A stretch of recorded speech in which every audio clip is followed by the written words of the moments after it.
Hello, good morning mga lodi ko. So ngayong umaga, dahil nag-break ko sa mga bata, magluto daw ko ng pancake. So ito na nga.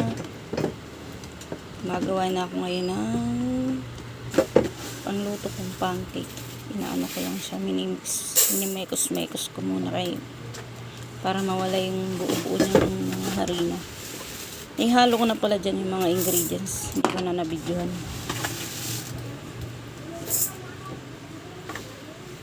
Almusal ng mga bata. Kaya daw gusto nila.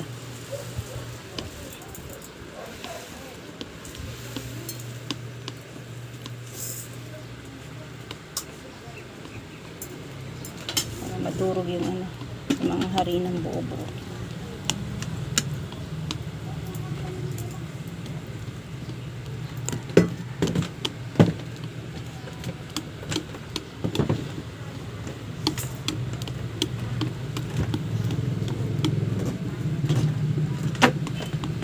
Maikos natin. Thank you for watching, guys.